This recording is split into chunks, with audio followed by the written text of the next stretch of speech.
pensar de inmediato, no vamos a ver las bases de la herencia, que es muy interesante, sino lo previo, ¿no? Sino lo estructural, lo más químico, que de alguna forma explica la fisiología de esto, ¿no? La fisiología de los ácidos nucleicos está basada en propiedades químicas que contaminando. Entonces, ¿qué son los ácidos nucleicos? ¿De qué están hechos? ¿Cómo son? ¿De qué? De nucleótidos. ¿De qué están formados los nucleótidos? A ver, vamos a ver la presentación. un grupo fosfato, una pentosa y una base nitrogenada. Y una base nitrogenada. Ok. ¿Qué otras características tiene el polímero? Ya el polímero, no el monómero. ¿Qué es el monómero? ¿No? Es la unidad de la fosfato. Carbono. A ver, Mariana.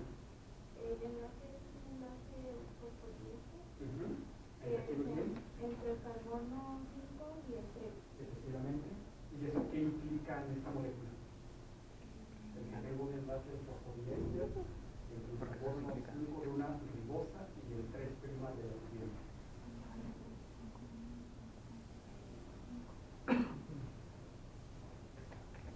¿Eso qué implica? Esa característica estructural, ¿a qué lleva?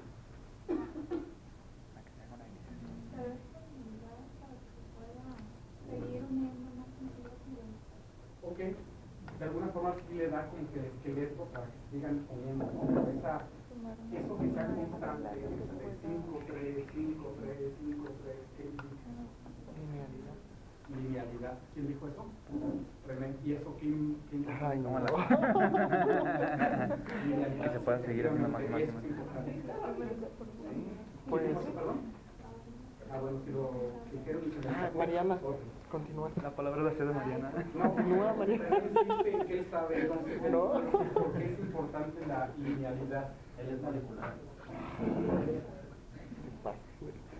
Bueno, pues yo me imagino que al ser lineal nos puede ayudar también a la complementariedad con la otra cadena, por ejemplo. Ok, sí, definitivamente.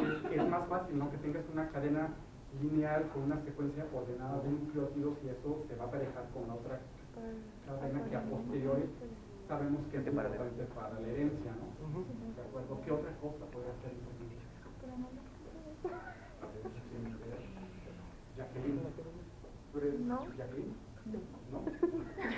Janet. Jacqueline no ha llegado. ¿Janet? Ok, ¿qué otra cosa es importante acerca de la linealidad de los ácidos nucleicos? Pues ayudaría como a darle la forma a esa doble hélice que tiene, porque quedan la pentosa y el fosfato queda como en la parte de afuera y ya adentro quedaría la base nitrogenada. Ok, a nivel estructural, bueno, es importante, y a nivel más biológico, ¿por qué es importante? A nivel biológico. Que así como que uno va haciendo el ejercicio de preguntarse por qué son las cosas a nivel biológico, por qué es importante que sea lineal. Ya René habló sobre la importancia de la complementariedad, ¿no? Que es muy importante para la herencia. Vamos a darle la posibilidad a Yannick. ¿Que puede ser más estable o estar de forma lineal? Pues sí es estable, pero ¿qué más? ¿Qué otra implicación? Esta sería una implicación químico-estructural, digamos, pero algo más biológico, que es importante, más como mecanismo de transferencia de información, que es importante esa linealidad. Puede ser porque tal vez sea más fácil la replicación. Bueno, la replicación es más fácil, como ya lo se mencionó antes. ¿Qué más? A partir de esa idea también, a partir de esta idea de transferencia de información, ¿por qué es importante esta linealidad?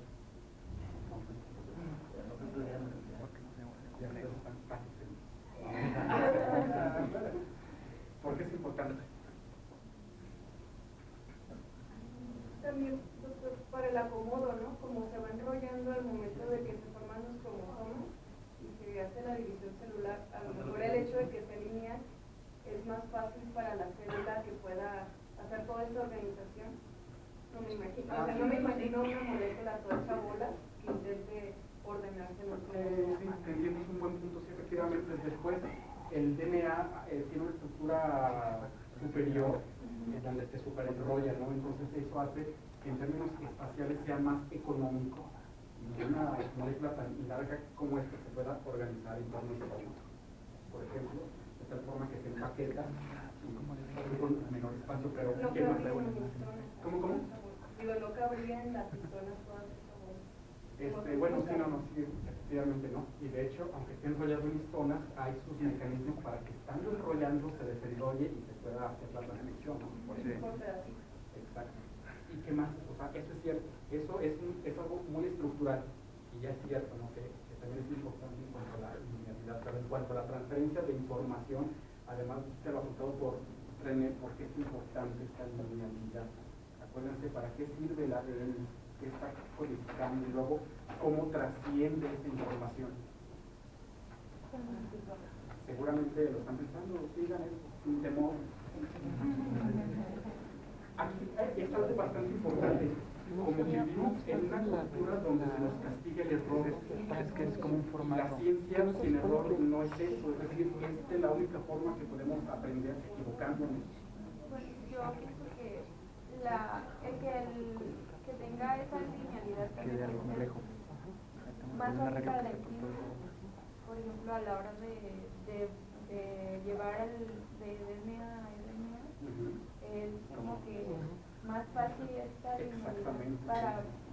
y que así sigue, pues también en el caso de cuando ya se hace la traducción, Exactamente. el RNA sigue pues en el acomodo de los aminoácidos. Definitivamente, es decir, pasas del ADN al RNA y de ahí a proteína de forma lineal en los tres casos, ¿no? Entonces es más fácil, es la forma más sencilla de transferir información.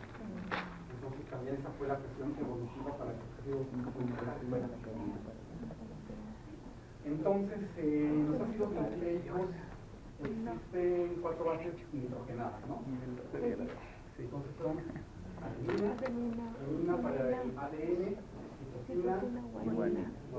El uracilo en el caso de la timidina, donde la única diferencia entre uracilo y timidina es un grupo metil. ¿Qué más podemos decir? Por eso decir aquí en el texto, se me olvidan las cosas. La diferencia entre Ayúdenme. el ribonucleico y desoxirribonucleico. ¿Y cuál es la diferencia? El grupo del carbono 2, el OH. El OH. ¿Y qué pasa con eso? Eso, por ejemplo, le da... Bueno, Adelante, si ¿no? quieren. Por favor. Es más fácil de hidrolizar el ácido ribonucleico por ese mismo... Por el OH. El OH. Vamos a darle la oportunidad a otra persona que nos diga por qué ese OH hace que los ribonucleótidos sean más reactivos. Sí, no ha hablado mucho de eso. Todo, a ver, usted, no me acuerdo de su nombre. Sí, sí. No es. No es. ¿Por qué? ¿Por qué el OH hace distinto a los ribonucleótidos? O al ácido ribonucleico más en general. ¿Qué implica este hidroxilo en el carbono 2? Ya hablamos de estabilidad, ¿no? Que en el caso del ADN es más estable que el RNA. Típicamente pues no van a estar a trabajar con RNA, que se degrada, que no sé cuánto, y la verdad ya es bastante más complicado. Y esa inestabilidad está dada por este hidroxilo. Pero a nivel químico, ¿cómo se explica eso? ¿Por qué ese hidroxilo desactivó para ver? Más bien sería por los electrones que tendría el oxígeno libres ahí, entonces es más fácil. De hecho, sí. ¿Y qué más pasa? De hecho, sí. Ahí está. Adelante, no. Díganos qué pasa.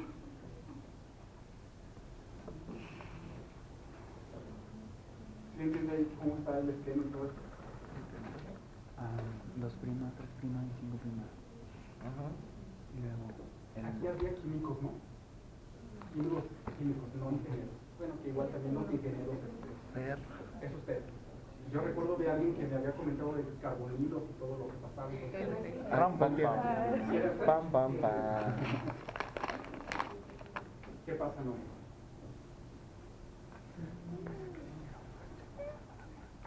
o le preguntamos a su compañero químico. ¿Qué es lo que pasa ahí? ¿Usted se llama? Fernando. Fernando, adelante. El OH es un nucleófilo fuerte, así que tiene afinidad por los hidrógenos que pueden ser atacados. Ahí el OH está atacando al hidrógeno. Ajá. Si el oxígeno vecino a ese hidrógeno queda con un par disponible, puede realizar un ataque al fósforo. Exactamente. Para formar este complejo. ese que es como un fosfo algo, no sé qué indica la cadena, es la cadena de se la abre arena. aquí este enlace. Ajá, Okay. ahí ataca, abre hacia el otro lado y todavía tiene un oxígeno disponible para seguir en la salud, pero si mal no recuerdo, en el pecho fisiológico así es como quedaría ese oxígeno, o sea, desestabilizado en ese punto. Okay. Aquí lo único que hace es que se hidroliza este enlace, ¿no? Entre el carbono 5 y el 3 de la ribosa, que efectivamente en condiciones, en presencia de una base, se activa el hidroxilo del carbono 2 y este ataca el fósforo de tal forma que se abre este enlace y al abrirse y al volverse a cerrar, necesariamente se tienen que romper enlace para deshacer el fosfodiesterol. Y quedan el hidroxilo en el carbono 2 y este fosfoalgo en el carbono 2. Pero fundamentalmente es una hidrólisis catalizada por una base. Entonces, la presencia de este hidroxilo, pues es el causante de todos los problemas, provoca el RNA. Y también, bueno, no es necesariamente un problema, también es una virtud. De hecho, hay moléculas catalíticas de RNA, las ribosinas, y precisamente esa actividad se debe a la presencia de los hidroxilos en el carbono 2. Y muchas de estas ribosinas incluso adoptan una estructura secundaria que es capaz de embonarse con sus sustratos y hacer hidrólisis, en particular con otros ácidos nucleicos. Y esa es una propiedad muy interesante. Aparentemente ese es el origen del mundo catalítico. No hay una teoría sobre el mundo de RNA y todo eso. No sé si los biólogos es, déjenme acordar, Tubol y Felipe. Y Anaí. Y también ¿qué dicen ustedes del mundo de RNA? Si es cierto o no es cierto. Igual y también los otros que lo saben, vamos a ir para tratando de dirigir la pregunta, pero si quieren comentar algo, adelante. Ya te digo. No sé mucho de eso, la verdad. Pero exactamente es el origen, ¿no? Es justamente antes de haberse evolucionado el mundo catalítico en torno a proteínas, primero fueron los ribosinas. Entonces, ese es el origen. Sí, porque tiene como más de 3.000 millones de años o algo así. Había leído que son, o sea, que sí es de las moléculas que está demostrado que son más antiguas y que tienen esa capacidad biológica. Yo digo que sí, que más o menos tiene la Sí, porque ese es un hecho, o sea, que tienen esa capacidad de catalizar reacciones, es un hecho. Lo que a mí no me queda claro es qué tan versátiles sean, si tengan el mismo poder en cuanto a diversidad que las enzimas.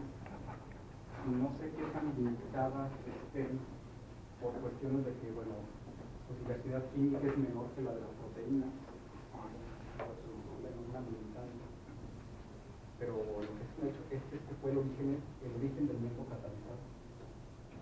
Y aquí sí. ¿Verdad? Bueno, siguiendo con el análisis de los componentes de los ácidos nucleicos, a nivel de las bases nitrogenadas se compone de purinas y de timininas. Los dos tipos de bases son aromáticas, son planas y son hidrofóbicas. Entonces, eso ustedes a que no es una casualidad, ¿verdad? No tiene sentido estructural. Hasta ahí. Porque eso es importante, porque estas características, aromaticidad, planaridad, hidrofobicidad, al final de cuentas, ya conociendo la estructura del ADN, es importante para la molécula.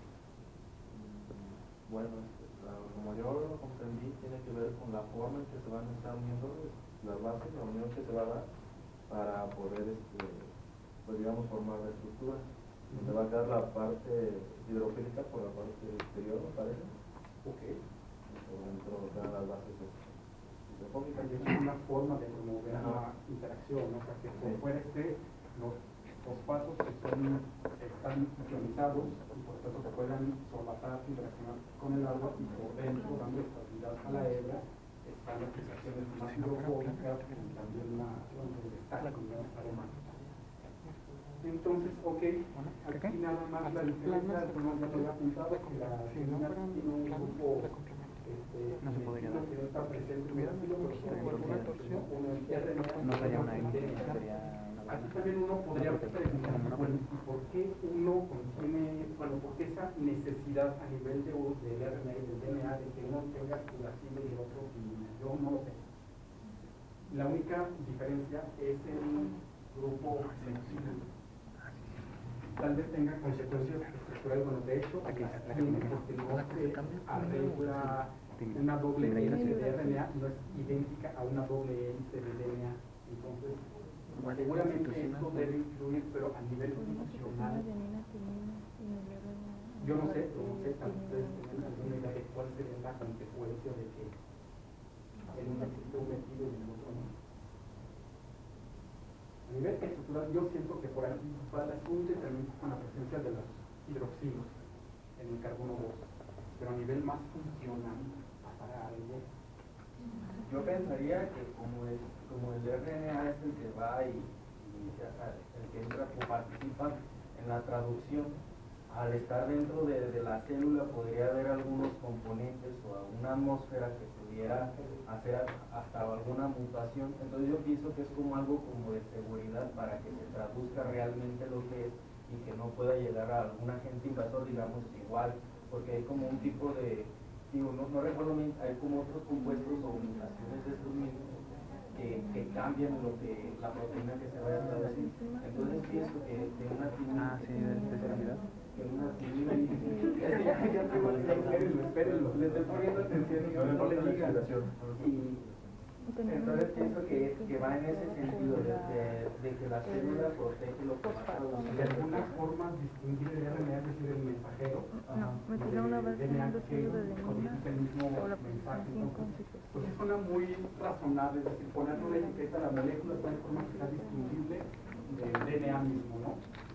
¿Alguna otra hipótesis que está respecto? ¿Estaban pensando? ¿Alguna otra hipótesis? Ustedes estaban en el acabado debate. Bueno, pues yo pienso que la hipótesis de Rafael hace sentido y podría ser, pero igual había alguna otra. Yo no lo tengo claro, pero sí me pregunto por qué la necesidad de un anticuerpo por timina o por uracilo. Okay. Y sucede que estos nucleótidos no solamente se encuentran en la naturaleza siendo parte del DNA o del RNA, sino que también son moléculas muy socorridas en otro tipo de contextos, como el caso del ATP, nucleótido más socorrido, que es la manera de cambio energética, y algunos otros que son coenzimas, ¿no? Como el fosfato y el FA.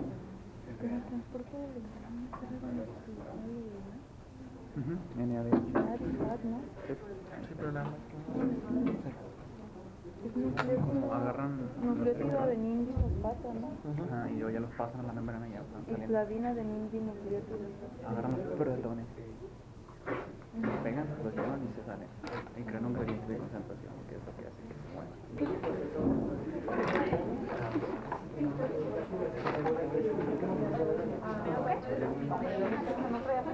Yo es que te compro la proximidad del cerebro. Una universidad en una mora y Ay, claro. Me lo comí. Oye.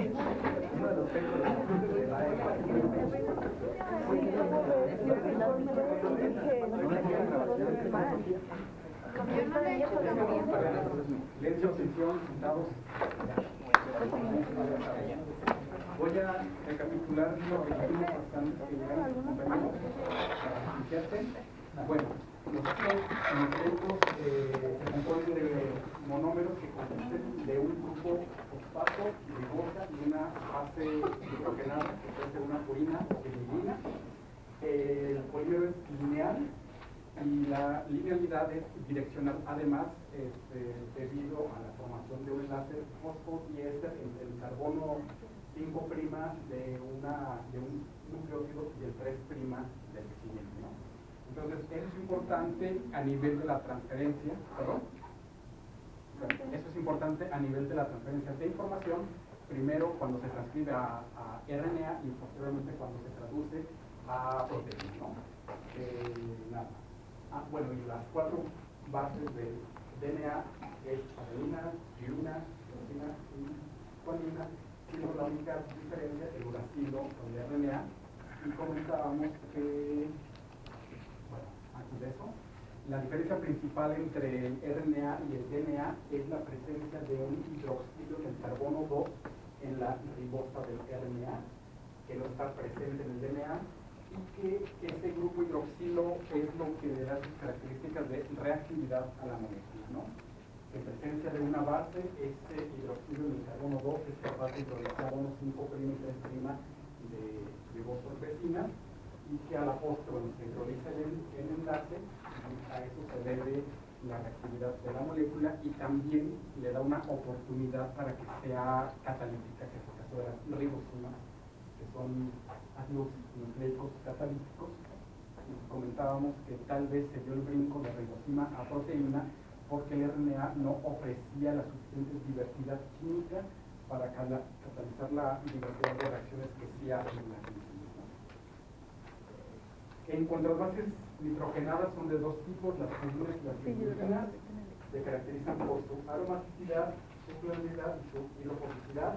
Bueno, es evidente que forman anillos aromáticos necesariamente planos debido a los bordes enlaces y son hidrofóbicos, lo cual todo eso es importante para darle estabilidad a la molécula, ¿no? Es decir, estas bases son las que a priori sabemos que se encuentran dentro, al interior de la hebra, donde en el exterior se exponen los grupos fosfatos que se solvatan, y en el interior, bueno, se ve la pared de bases, que es un proceso mediado por fuentes de hidrógeno, pero también la planaridad, la hidrofobicidad y sobre todo la aromaticidad son importantes para que se vayan apilando las bases, que al final de cuentas esto es algo importante para la estructura del ADN. Y comentábamos también que la única diferencia entre la timina y el uracilo es la presencia de un grupo metilo. Entonces, aunque no tenemos claro cuál sea la razón, podemos especular que eso causa diferencias estructurales entre el ADN y el RNA, y de hecho las hay. El ARN de doble cadena es estructuralmente distinto al ADN de doble cadena. Entonces, una de las razones es la presencia de este grupo metilo, además de la presencia del hidroxilo en el carbono 2. Otro punto interesante que lo mencionó su compañera es que en realidad la metilación de las bases no es algo extraordinario, no es algo que se limita a la timina, sino que incluso la metilación de bases se utiliza como un mecanismo de regulación de la expresión génica. En ustedes he escuchado hablar de la epigenética. ¿Qué es eso? ¿Qué implicaciones tiene? Son modificaciones estructurales, hablando estrictamente del ADN, Particularmente metilaciones. o también en lo que son la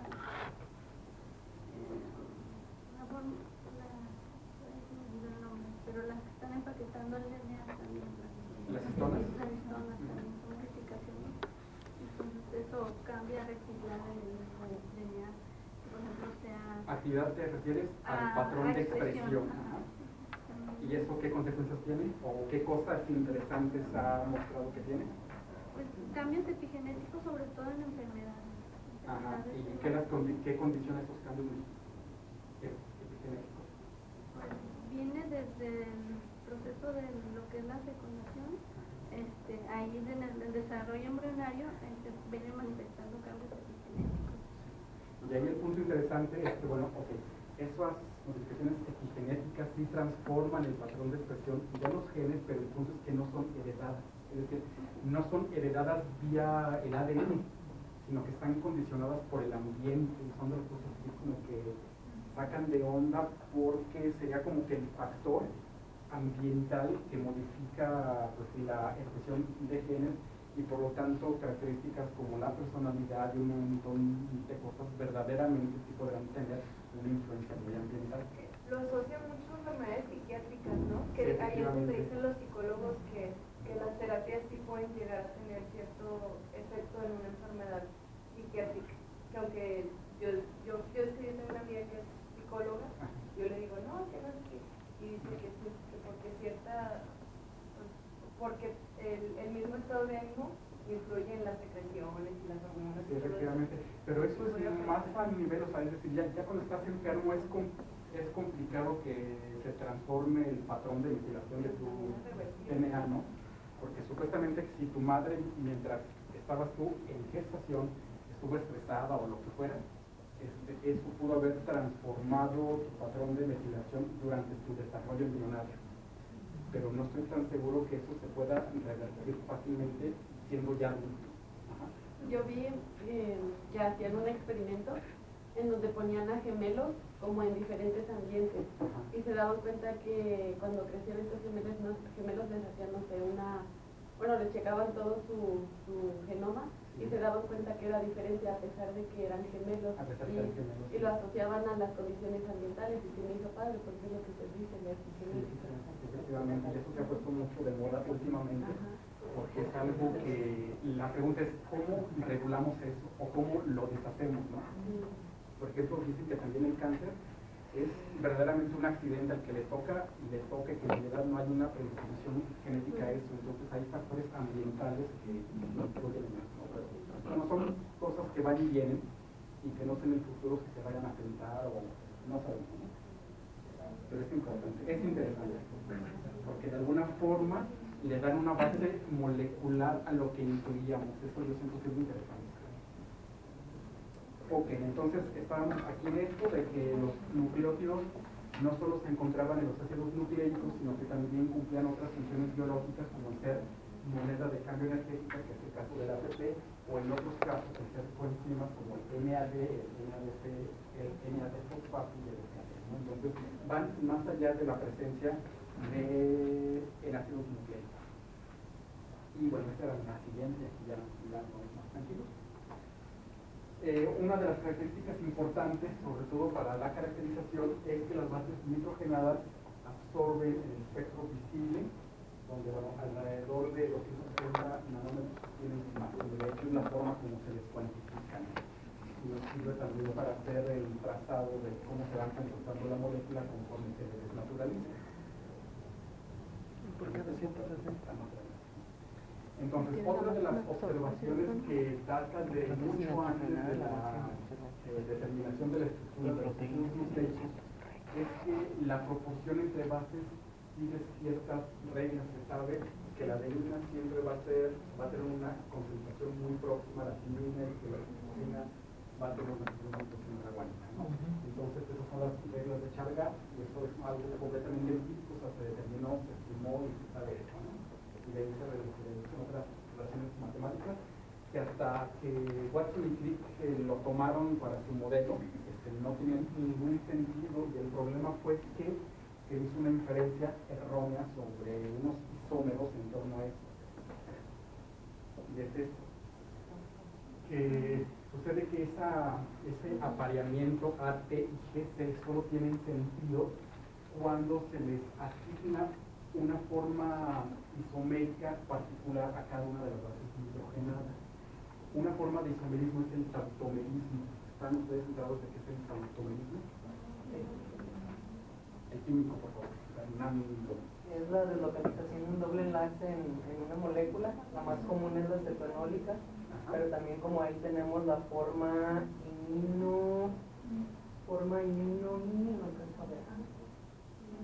aminocetona, ¿no?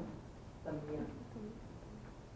En el primer caso es una cetona, la timina, sí, la cetona, y después se forma pero aquí también es ceto. Ajá, pero se puede ver también desde el punto de vista de que es una cetona y luego, o bueno, de que es una mina más bien, pasa a ser una imina, o sea, una mina, digamos, sencilla, a un nitrógeno doble enlace oxígeno. De acuerdo. Y la característica principal es que esa transferencia de protones, de hidrógenos, se da entre 3 núcleos. Aquí tenemos el protón pasa de nitrógeno, carbono, oxígeno, y solo pasa en 3. Está en este 1, 2 y 3. Se localiza en este 8. ¿Okay?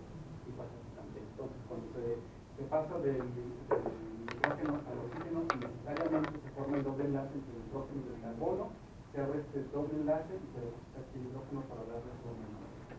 Y esto pasa en el caso de la timina, pero también en el caso de la guanina. Y sucede que por cuestiones de estabilidad se supone que la forma enólica es la más estable, o sea, es lo que uno puede inferir. ¿Por qué es la más estable también?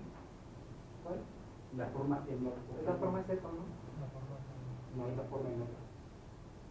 Aquí le creo. Bueno, ¿lo ven, no? Es que dice la forma seco. La forma, y él dice la forma seco es la más común. Y es la más común. Pero no la más estable. También es la más estable. Y también la más estable. Discúlpeme si esto no está. Ahora sí, ¿por qué? Porque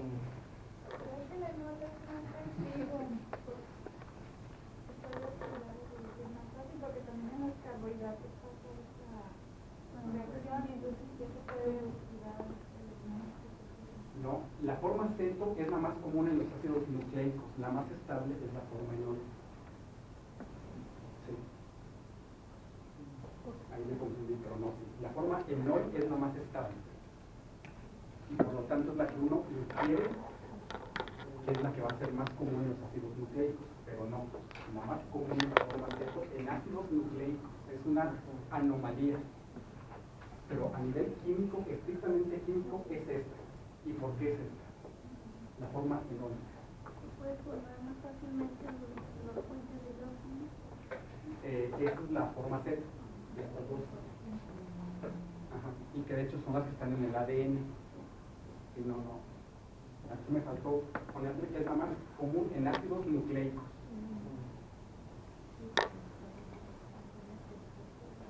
Pero estos dos son las más estables.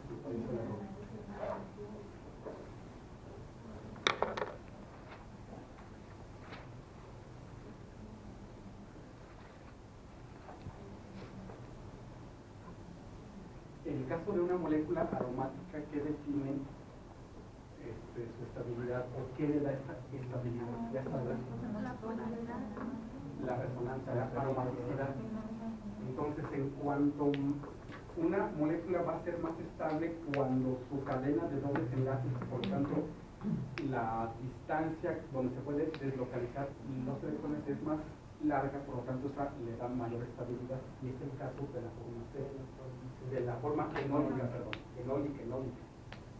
Aquí en este caso tenemos un anillo completamente aromático, hay un par de electrones que están metidos en la nube pi, más estos dos, y aquí también es el caso, y no pasa lo mismo acá. Acá tenemos, bueno, sí tenemos electrones libres, en el caso de estos dos que están metidos en la nube pi, pero cuando se deslocalizan, solo se va a deslocalizar de este nitrógeno a este oxígeno, y ahí va a quedar en la mitad del anillo. ¿Okay? Entonces, esto en principio es menos estable que esto, y al principio se pensaba que estas eran las formas comunes de las bases hidrogenadas, y por eso como que no embonaban bien las reglas de Chargaff y las formas autométricas de las bases hidrogenadas. Pero posteriormente se dieron cuenta que fuera de esa predicción muy química, en realidad la forma ceto era la que más se observaba en los ácidos nucleicos. Era una anomalía química, digamos. Pero que luego se explica sobre cómo se estabiliza eso, ¿no? Eso se estabiliza porque se sacrifica a nivel individual estabilidad para dársela a toda la molécula. ¿Ok? Y bueno, ya llegamos al modelo de Watson y Crick, donde, bueno, ya lo conocemos, es un modelo que consiste de dos cadenas antiparalelas complementarias que forman una hélice de 20 Armstrongs de diámetro. Las bases se apilan en el interior de la molécula, mientras que los grupos fosfato están en el exterior, ¿no?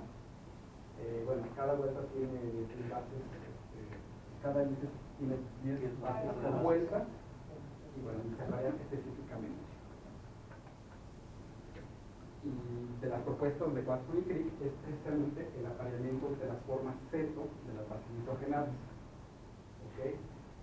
Entonces, esa fue la gran diferencia porque eso permitía el apareamiento de las dos cadenas complementarias y antiparalelas de tal forma que no se distorsionara la distancia entre los fosfatos, digamos, entre el backbone, y se podía dar esta combinación, este apareamiento, glicina, citosina, timina, adenina, y se mantenía la distancia, ¿no? El grosor de la hebra.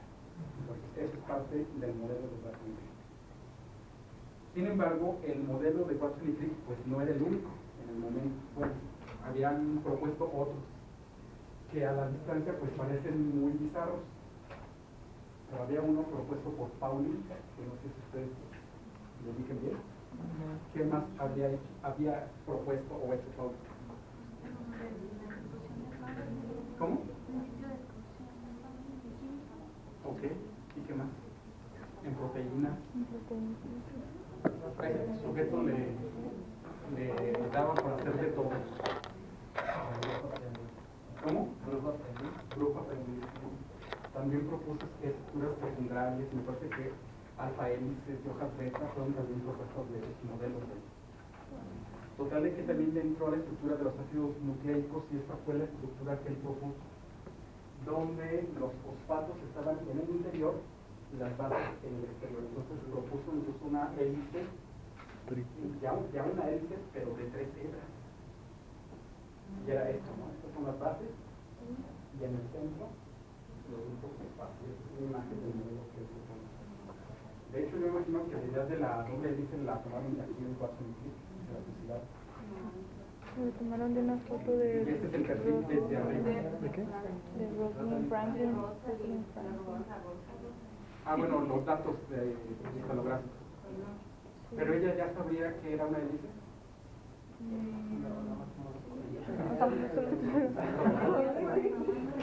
Bueno, pero bueno, ella planteaba esta idea de que era una estructura helicoidal, que ya viene el ambiente eso, ¿no? Entonces, estos sujetos en realidad se hicieron de información y ellos hicieron la interpretación que ya conocemos. De hecho, cuando uno lee el artículo, es increíble las predicciones que ellos hacen sobre las consecuencias a nivel de los mecanismos de la transferencia, de la herencia. Y pues eso es la base de la biología molecular de ahorita, ¿no? Y la atinaron perfectamente, es increíble. Bueno, entonces, este es una vista desde arriba del modelo de Pauling. Y la pregunta es, ¿por qué estaba mal? ¿Qué hizo mal Pauling? ¿Qué es evidente para nosotros de por qué esto no podría funcionar? Y me parece que él no vio, aún sin conocer la estructura que sabemos que es la buena.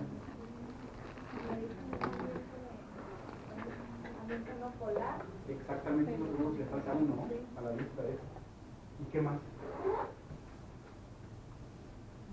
Por ejemplo, esto no lo considero.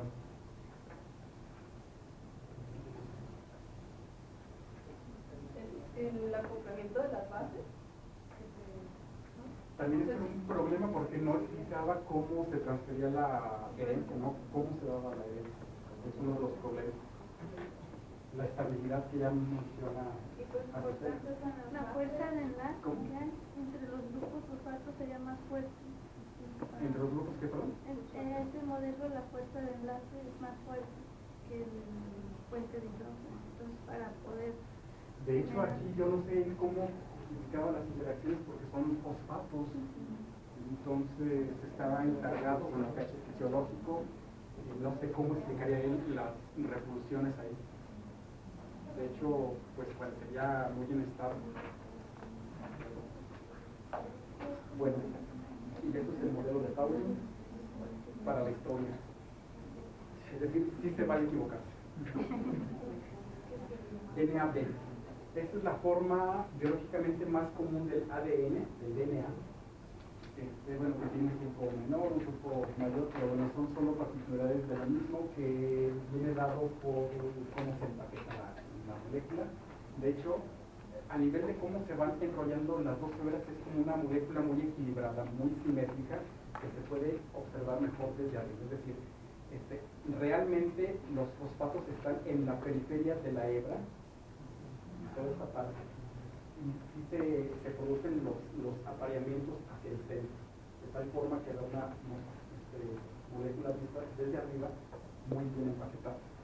Y es la forma más común del ADN, el DNA-B, que contrasta con el DNA. Es realmente una anomalía y solo se produce en condiciones muy particulares de hidratación, etc. Pero ha servido porque el DNA, en realidad, una estructura equivalente es la que sí tiene el RNA, que adopta este tipo de plegamiento. Es una hebra más ancha, como más gorda, y en este caso las hebras no están así como que no suben paralelamente, sino que en realidad es como una especie de listón que va dando vueltas, y eso se puede ver mejor desde acá. Sí, aquí en realidad los grupos fosfatos van como aparejados, como una especie de listón, y el apareamiento de bases se da dentro de ese listón que da vueltas en torno a un eje. Eso permite que se forme este poro, ese canal, mejor dicho. Y esto también empaquetado, y bueno, es la estructura preferida de los RNA ribosomal. El DNA-Z también es bastante anómalo. Yo sabía que en algunas ocasiones se presentaban versiones muy particulares de los genomas, pero era bastante anómalo. Entonces esta es una estructura bastante más estrecha que la forma B común. Y bueno, en este caso es necesario que alteren purinas y pirimidina para tener este empaquetamiento así como estrecho. Este se parece mucho al DNA en cuanto a la zona del apareamiento de bases, que no se da justo en el centro aquí del círculo, sino que se da por un lado, de tal forma que eso refleja cómo se dispone un distinto de las bases nitrogenadas.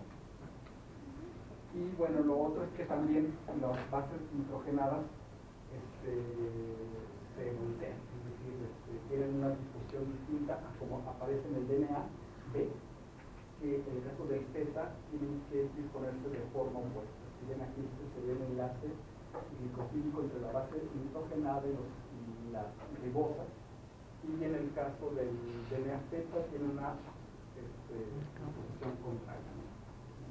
Literalmente volteada en la base nitrogenada. Entonces solo son así particulares, es la característica del DNA Z, y aquí se ve mejor un poco lo que decía, ¿no? El DNA B, y las dos cadenas crecen así como muy paralelamente, van subiendo juntas, cada quien en su lado, que contrasta mucho con el DNA A, que así es donde se ve como una especie de listón que se enrolla en torno a un eje. ¿Ok? No sé si lo alcanzan a ver. Y bueno, el DNA Z, que es verdaderamente anómalo a nivel estructural. No se parece, no tiene la armonía que tiene. Ok, entonces, de hecho, las dos que tienen relevancia biológica es el DNA B, que es el más común, y el DNA, que en realidad es el modelo para explicar cómo es el RNA, que se pliega de esta forma. Okay. Estas son las propiedades que no hace falta saberlas, pero bueno, eso es por qué.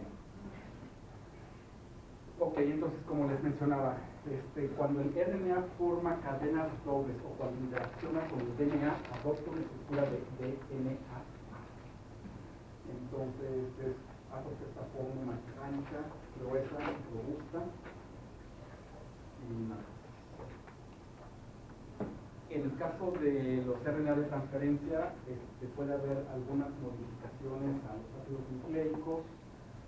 Y bueno, al final de cuentas, la intención es formar una estructura como esta, la típica de los RNA de transferencia. Y bueno, en este caso los RNA de transferencia tienen un número de aminoácidos muy particulares, donde la intención es precisamente que tenga una región aceptora donde va a unirse, donde va a aminoacilarse el aminoácido que le corresponde y el anticodón que va a reconocer el mensajero transferente.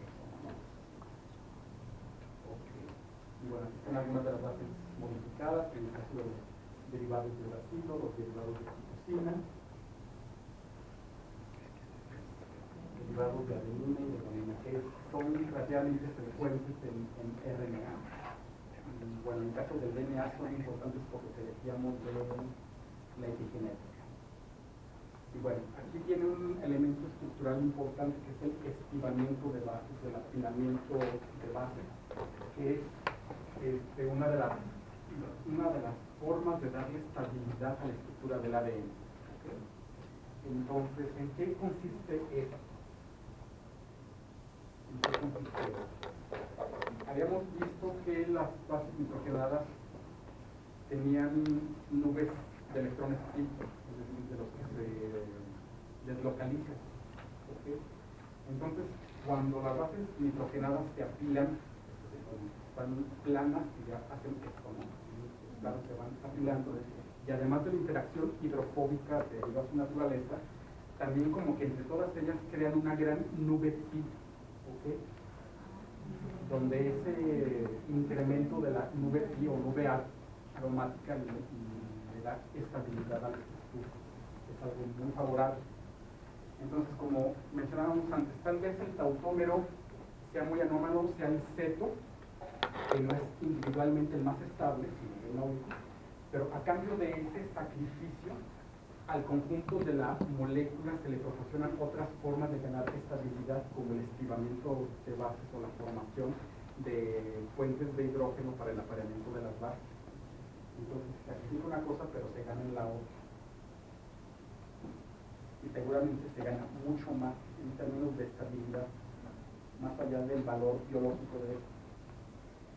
Y como mencionaba su compañera, el ADN naturalmente, al ser una hélice circular, de hecho, tiende a formar estructuras secundarias donde se superenrolla. Entonces, este superenrollamiento natural también facilita cómo se organiza en la célula, que se enrolle en torno a moléculas especializadas, a proteínas especializadas como las histonas. Y de hecho es una de las formas de regular la expresión de los genes contenidos en el DNA. Y bueno, cuando trabajamos con plásmidos, que son también moléculas circulares de ADN, pero más pequeños, podemos ver precisamente este comportamiento anómalo, que siempre tenemos una parte superenrollada, que es la que migra más rápidamente y que se distingue de un DNA relajado que migra de otra forma, ¿no? Se tarda en sus pasos de migración. Okay. Bueno, tenemos que el ADN también se desnaturaliza, es decir, le aplicamos calor o un agente calórico y las hebras de la molécula se separan, ¿no? Es decir, se cortan las interacciones que son no covalentes de las dos hebras que forman esto, y luego ahí se forma todo el huevo revuelto. Y esto lo podemos monitorear a través de las propiedades que tiene el ADN, es decir, a través de la señal que nos da de la absorbancia, cuyo máximo es 260 nanómetros aproximadamente, no absolutamente, pero aproximadamente, y entonces uno hace una cinética de desnaturalización del ADN, ve un patrón como este, ¿no? Donde existe una temperatura, la Tm, que es la temperatura a la cual el 50% de las bases están desapareadas, y este valor nos ayuda mucho al diseño de PCR. Entonces, en torno a la TN de los oligos que diseñan para algo, es ustedes le ponen la temperatura de hidratación nuclear. Entonces, es una propiedad interesante. También el efecto hipercrómico, cuando se desemparejan las bases de la hebra de ADN, tiene una mayor absorción a los intestinos. Es el efecto hipercrómico. Electroforesis. ¿Quién ha hecho electroforesis de aminoácidos? Que levanten la mano libremente. ¿De aminoácidos o de proteínas también? Pero bueno, es otra cosa. ¿Ustedes dos? ¿Y quién más? De estos nucleicos. ¿También usted? ¿También usted? Sí, sí, también. Pues cuéntenos en qué consiste la técnica, para qué sirve.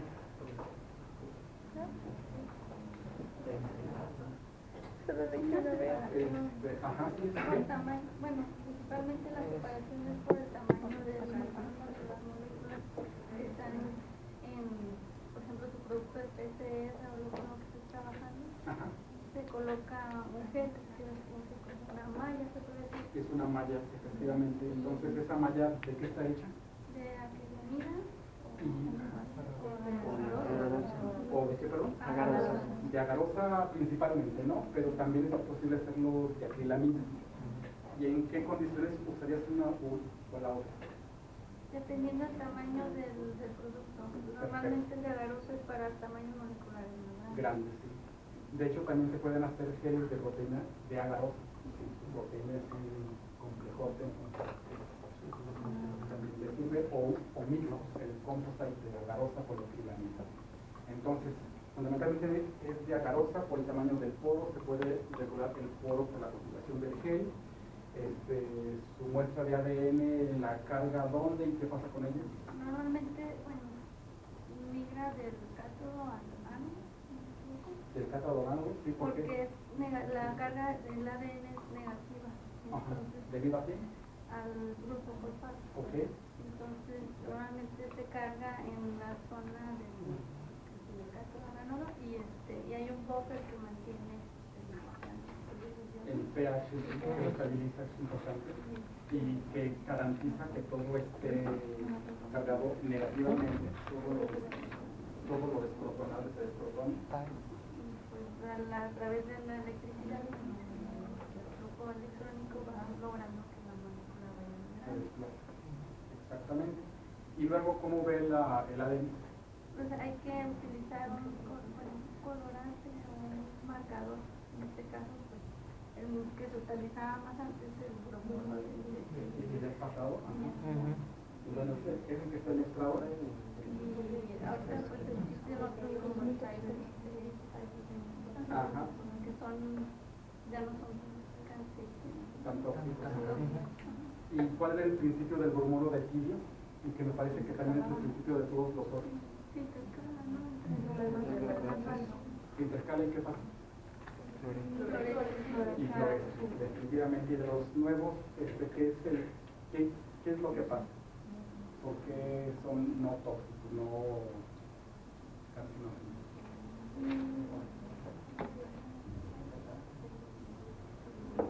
No es uno de estos. Yo uso Jet. No sé si hayan checado ahí de que en la propaganda porque son inocuos esos intercaladores, porque también son intercaladores de unos mismos. También se intercala en el ADN y florecen. Entonces algo muy ingenioso y pues sí, es que es obvio. No sé si lo habían checado, pero lo que hicieron fue que el problema del bromuro de tidio es que es permeable a las células, a las membranas, y los sustitutos no, es lo único que cambiaron. También se intercala en el ADN, florecen por intercalamiento, pero son incapaces de penetrar las membranas celulares. Por lo tanto, si no nos penetran en las membranas, no entran a la célula y no tienen efecto carcinogénico. Pero si se lo toman, bueno, tendrán que penetrar todas las membranas. Igual, pero ese es el punto, entonces, de cualquier forma tengan cuidado. ¿Qué más? Pues sucede que los ácidos nucleicos se pueden cortar con enzimas, ¿no? Entonces es algo presente en la naturaleza y es una gran herramienta porque nos permite hacer un trabajo de corte y confección de genes de ADN que se pueden clonar e introducir en plácidos que nos va a ayudar a la expresión de estos genes en la producción de proteínas para cualquier fin. Entonces existe una colección de enzimas ya bien caracterizadas que se conocen su secuencia diana, que nos lleva, es útil incluso para la caracterización de organismos, ¿no? Se pueden dar un patrón muy particular de bandeo, por lo tanto lo podemos caracterizar así. Bueno, también sirven para la generación de DNA químico, es decir, para la clonación de genes, como les mencionaba. Introducirlos en un plácido que tiene todos los elementos para su replicación en bacterias fundamentalmente, pero también los existen para que lo hagan en verduras, por ejemplo, o para que se expresen a través de los mamíferos, también de verduras, etcétera. Y también en la técnica es en cortar, estos generan extremos rojos, extremos cohesivos, entonces ya se puede introducir en los sitios correspondientes en el término donde se introducen. Pero con esto yo creo que lo van a ver en sus cursos de técnicas de biología molecular. Y PCR, ¿en qué consiste la PCR? Adelante. Es una técnica con la cual se pueden obtener múltiples copias de un segmento de interés.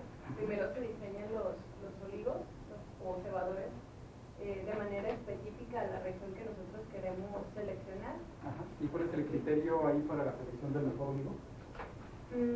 Se basa en la temperatura media. De hibridación, en la TM, de hecho. Similar. ¿Vale? En la TM. Ajá, que sea similar a... entre los dos. Ajá, entre los dos. Hay un montón de que la cantidad de guanitas y citosinas no rebase el 50%, ya no me acuerdo. Y pues que sean complementarios a la región que queremos. Y pues el principio de la técnica son cambios de temperatura que permiten que la cadena... Tú tienes un DNA patrón que es el que vas a amplificar, ¿estamos de acuerdo? Tienes dos hebras, una que va de 5' a 3' y la complementaria, ¿de acuerdo? 5' complementaria. Supone que esto se desnaturaliza con temperatura, ok, siempre nos vamos a una temperatura muy alta, 94 centígrados en general, donde tenemos casi la certeza de que la mayor parte del ADN está desnaturalizado, y posteriormente viene un proceso de annealing, ¿no? Donde los nucleótidos, los cebadores que diseñaste, se van a pegar a donde que diseñaste, ¿no? Efectivamente. Se ligan con la polimerasa. Ajá, entonces, ¿aquí qué temperatura de annealing usas? Pues la temperatura de hibridación no me acuerdo, temperatura normal, ¿no? Uno que es la PM, pero casi siempre todos los tiempos uno los diseña para que sean como 56, 55 centígrados o incluso un poco más alto en temperatura que tengas que introducir un ciclo de restricción, pues tienes que usar un olivo más largo, entonces no te queda bien. Pero en general arriba de 55 es como lo normal, de 55 a 72, 23, una cosa así normal. Entonces, después de desnaturalizar, bajas la temperatura a una temperatura apropiada, donde los oligos van a parearse con sus venas templados, ¿no? Y luego, ¿qué pasa?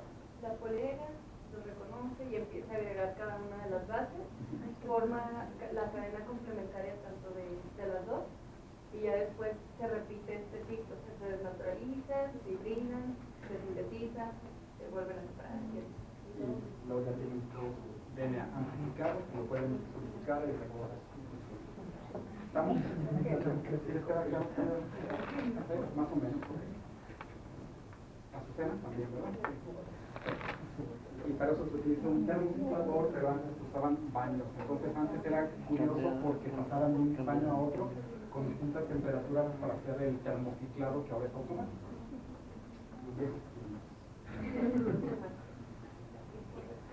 Bueno, dentro también de las cosas interesantes en cuanto al corte y confección de ácidos nucleicos es que la clonación la podemos hacer dirigida. Nosotros diseñamos los sitios de corte que tienen un DNA que nos interese, lo podemos introducir en un plásmido que también contengan los sitios de restricción apropiados de tal forma que podemos dirigir la inserción de una forma muy orientada de este ADN. ¿De acuerdo? Y también podemos introducir mutaciones en ese ADN, que para la ingeniería de proteínas es muy importante porque tenemos que hacer mutaciones puntuales donde queramos para introducir un cambio que se va a reflejar, que se va a traducir literalmente en un cambio de aminoácidos, ¿no? Entonces la técnica consiste en utilizar de hecho el PCR, donde usamos oligos donde tiene algún cambio, ¿no? Generalmente uno o dos cambios que se queden al centro del oligo y flanqueado por secuencias que te garanticen que a pesar de ese cambio el oligo se pegue. ¿Okay? Entonces se hace una PCR, se completa por ejemplo el plátino, de hecho hay una forma de hacer eso. Tú tienes tus plumones. De hecho ahí hay un uso práctico de la metilación o desmetilación del ADN. Gracias. ¿Quién ha hecho la técnica del DPN para mutagénesis selectiva?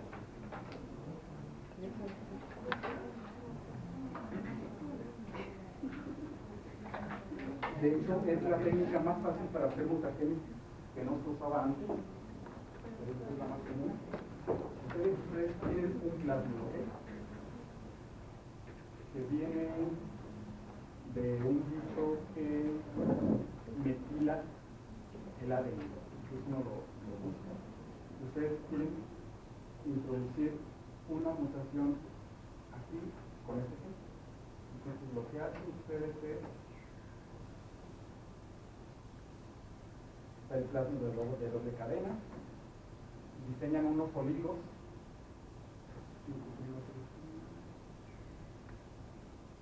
que contengan la mutación que de hecho la introducen.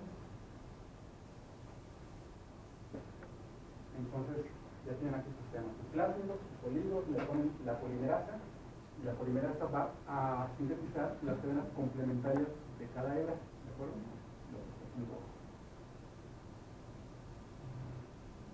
Y sucede que la polimerasa por sí misma no es capaz de metilar el ADN, sino que la metilación es un proceso por replicación, es decir, se replica el ADN y luego el bicho por encima que tiene el citoplasma metila el ADN. Entonces, el plásmido azul venía de una bacteria que era capaz de metilar DNA, entonces este plásmido estaba metilado, ¿de acuerdo? Pero el que se sintetizó no, entonces estaba sin metilar. Entonces existe una enzima que se llama DPN1, que es una metilasa, que es una endonucleasa que es capaz de cortar DNA metilado.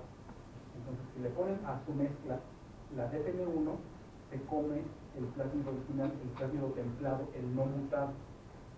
Entonces al comérselo, al digerirlo, se deshacen ustedes del templado y se van a quedar exclusivamente con el plásmido, el rojo, que tiene la mutación. Es una forma así fácil, elegante de deshacerse de las contaminaciones no mutadas.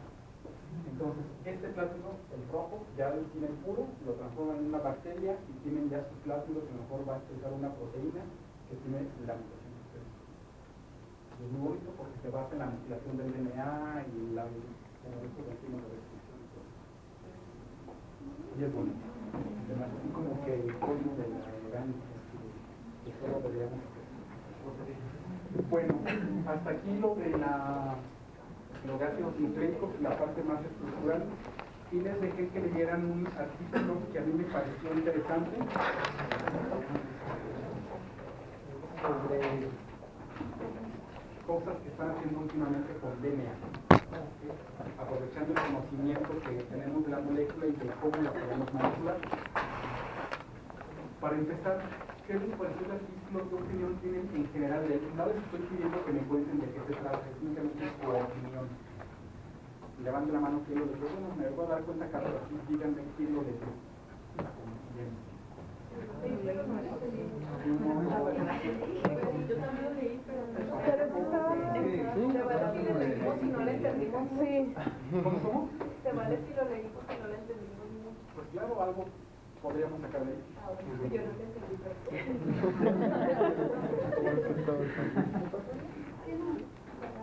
De hecho, hasta en inglés, muchas palabras diferentes. Pero sí la buscaron. Sí, lo de Didirón, le decía a Janet, es que desde el título ya estaba frustrada porque no me... La traducción no sabía que... De hecho, gris, pues es más como rejilla, pero no es una palabra no tan común como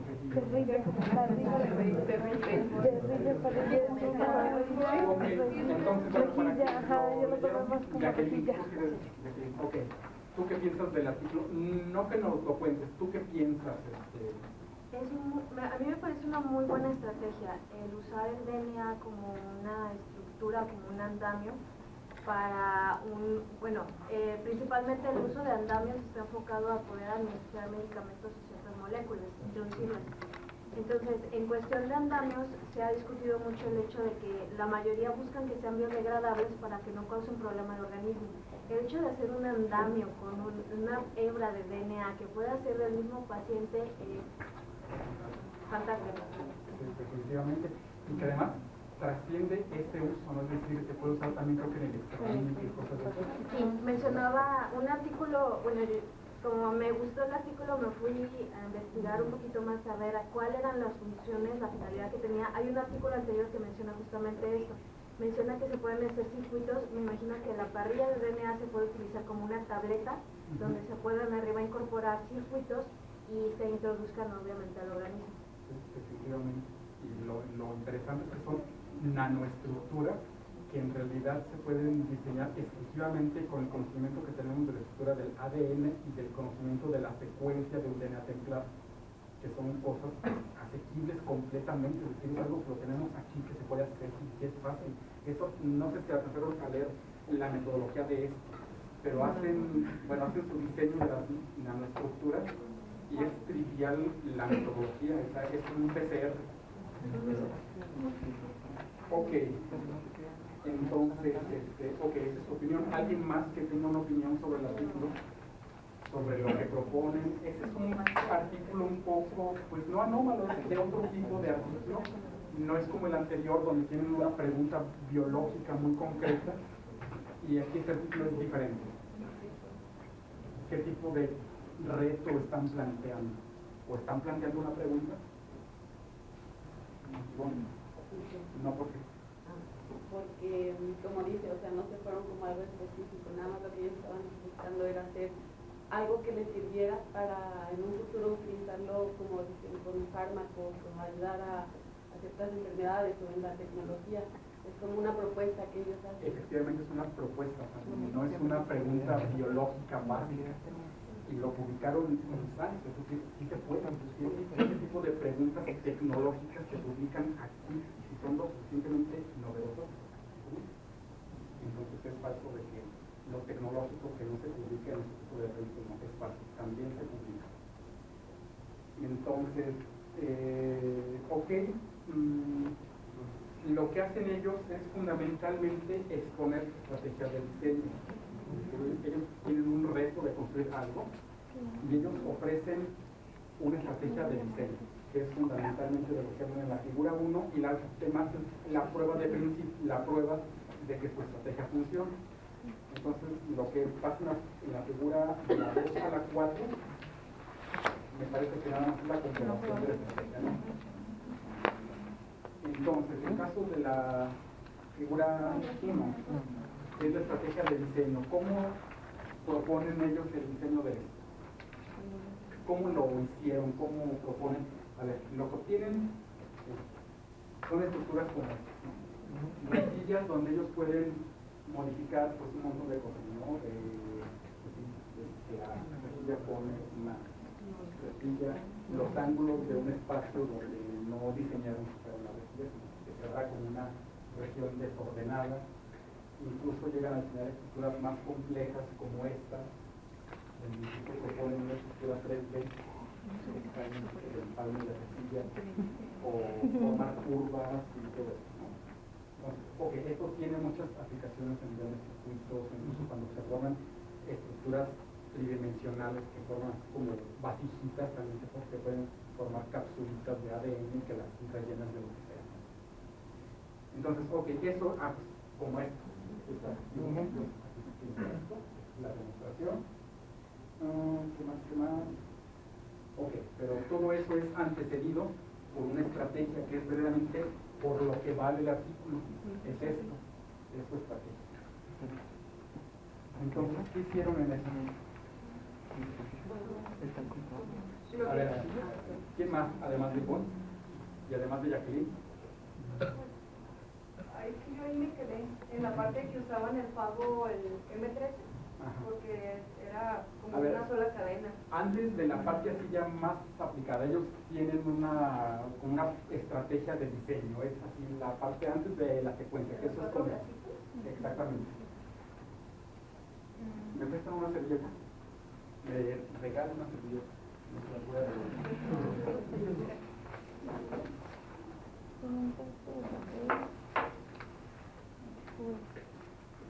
Usted tiene café y... No, mire. Acá ya, gracias. A ver, yogur, café, galletita. conocemos ya perfectamente cuál era el objetivo, ¿no? Generar ese tipo de estructuras, manipularlas nanométricamente para generar estructuras bidimensionales y tridimensionales a contentillo, ¿no?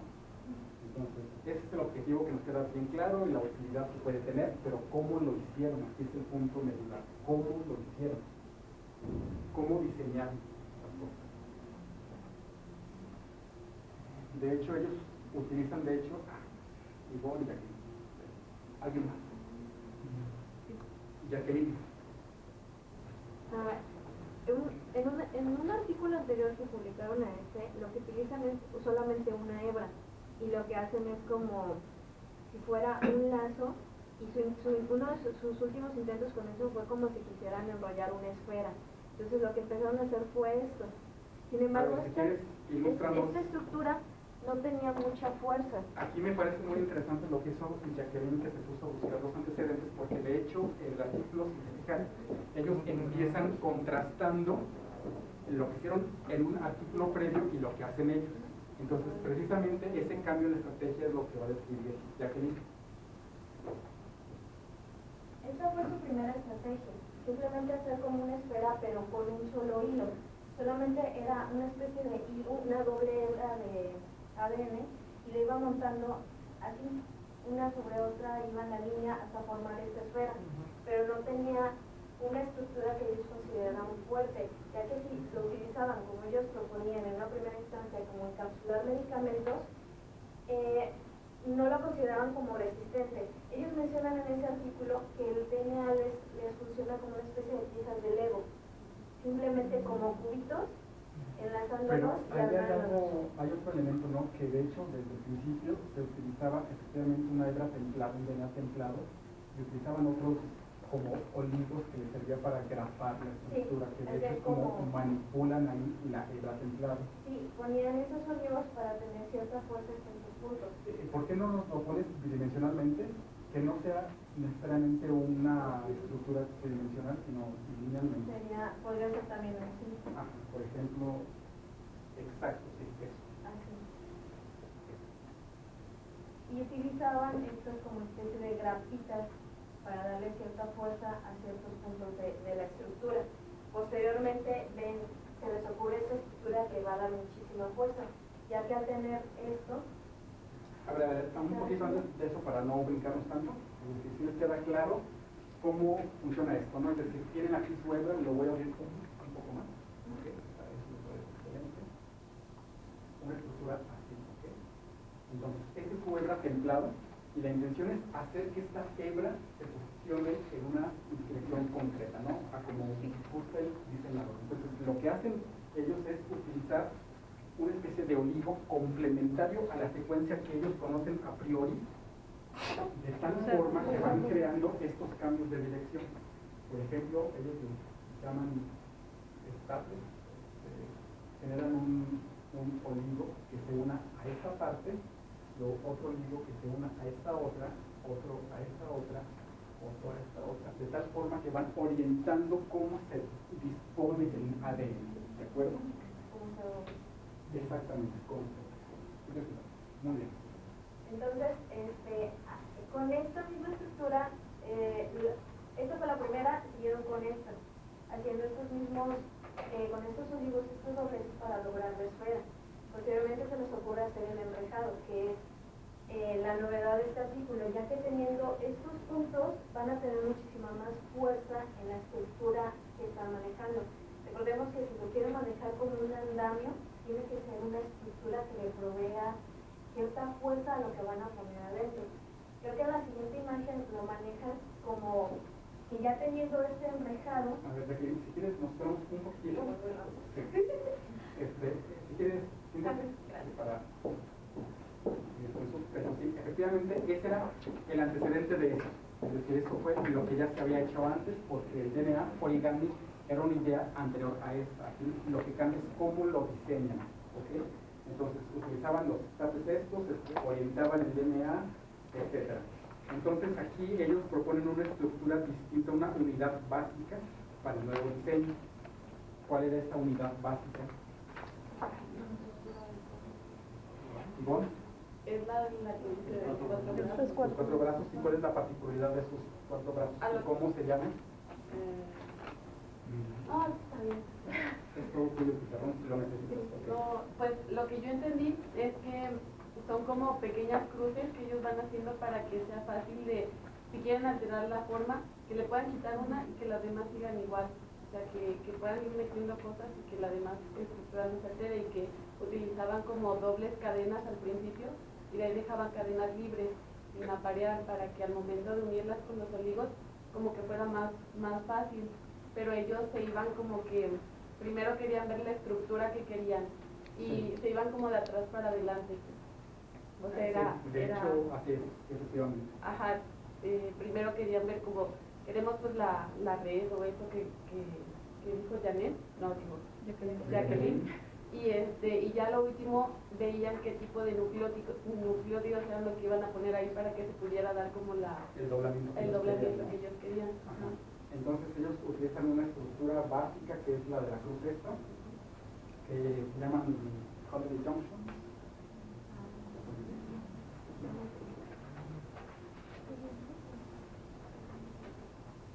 Que en realidad es una estructura formada de 4 hebras que forman una cruz como esta y que tienen una región que no está perfectamente variada. Entonces 5', 3', esto es su complementaria, 5', 3', 5', 3', 5', 3'.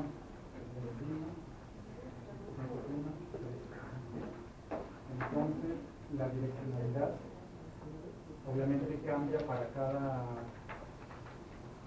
molécula, ¿no? Entonces tienen 1, 2, 3, 4 hebras que interaccionan de esta forma, y de hecho es una estructura que se le encuentra cuando recombinan el DNA, es decir, que se empareja parcialmente estas 4 hebras, pero al centro hay una zona no tan bien apareada.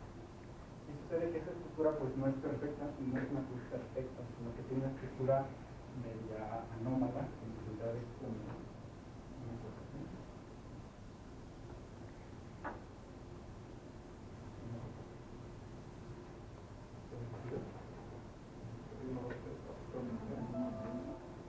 Entonces, aquí se aparean esto está como libre,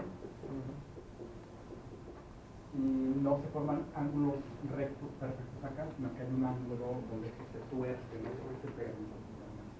Entonces, esta es la unidad básica que ellos utilizan para hacer su diseño, que es lo que se ilustra acá. Entonces, partiendo de que hay zonas donde no se interacciona, ellos dicen, vamos a generar una especie de, digamos,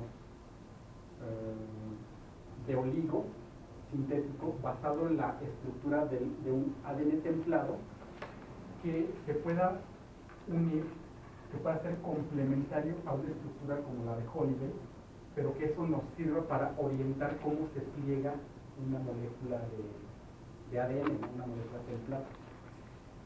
Entonces, esta es en realidad una unidad básica compuesta de 4 cruces de Holiday, 1, 2, 3, 4, ¿ok? Donde la cadena en rojo es como que la cadena templada, la cadena principal, ¿de acuerdo? Y lo que está en gris son estas grapas que le van a dar estabilidad a la cadena templada y que también van a orientar cómo se pliega la cadena templada. ¿Estamos? Entonces tienen grapas, bueno, 1, 2, 3, 4 y una central, ¿ok? Entonces ahí es importante cómo se va a organizar la cadena templado para que luego se una la cadena complementaria que son las grapas. Entonces, ¿cómo funcionan ahí el asunto? ¿Alguien más tiene una idea de qué más hicieron? ¿O qué más necesitaban hacer?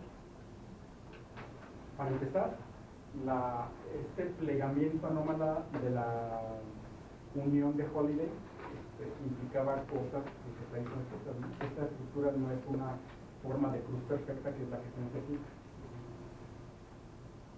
Entonces eso implicaba que habría necesidad a la hora del diseño de que esto se modificara. ¿No es cierto?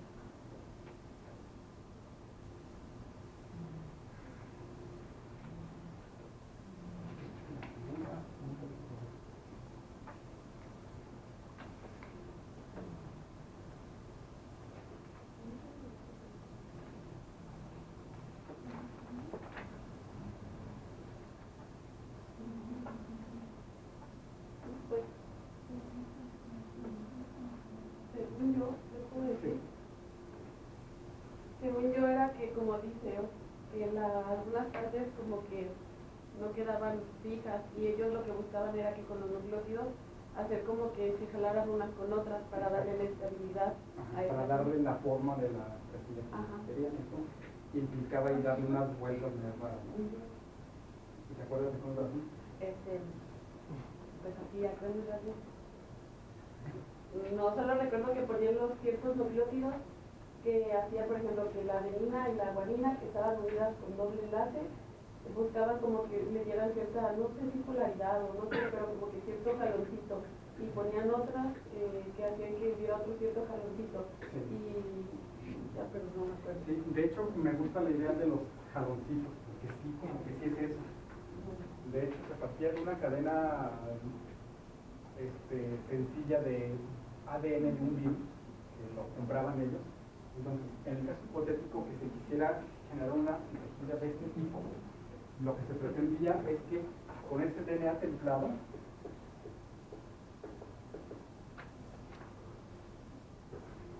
tuviera una disposición de este tipo, ¿no? Primero que siguiera una línea así, luego que diera un doblez, luego que cambiara de dirección hacia arriba, hacia un lado, abajo, al otro, y luego que cambiara de dirección y formara una estructura mecánica, ¿no? Algo así. Ese sería el primer objetivo. El ADN cambiara de dirección y que se depositara, bueno, que formara una estructura de ese tipo. Entonces, ¿cómo hacer que una cadena de DNA me diera algo así?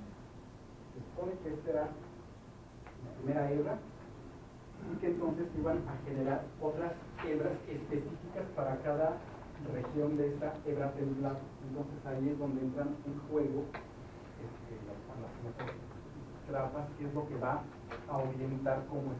Entonces para ellos diseñaron unas secuencias de ADN.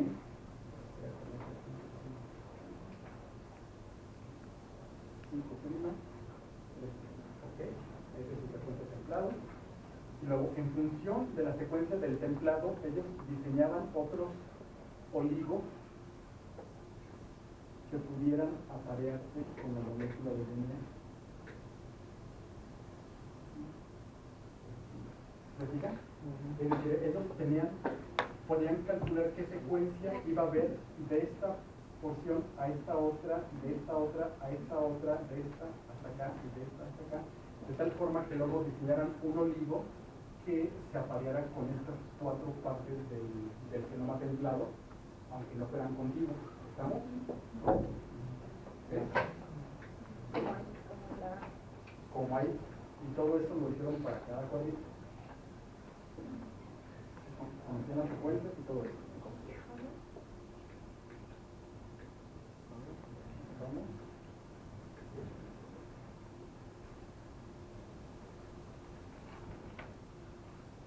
Entonces, al hacer eso, al mezclar sus oligos y el DNA templado y meterlos a un termomultiplicador y hacer también el proceso de naturalización y el annealing, obviamente se iba a producir un apareamiento entre los oligos que diseñaron y el DNA templado, de tal forma que dado el annealing se iba a formar una interacción de este tipo, lo cual va a dar una estructura a la molécula de ADN. Y cada olivo, o sea, cada cuadrito, cada bolita, ¿era uno diferente? Uno distinto en función de la secuencia de esa región del templado. ¿Y eso es útil económicamente para los usos que se les puede dar? Porque a mí me hace como muy costoso, porque el diseñar, mandarlos a hacer para un medicamento, no, es que está padre, pero óptica, realmente sería rico. Yo imagino que si tu producto tiene un valor agregado lo suficientemente alto, vale la pena. Y en realidad la síntesis de oligos no es tan cara. Yo siento que aquí el lado más complicado pues, es el diseño y tampoco parece así muy complicado.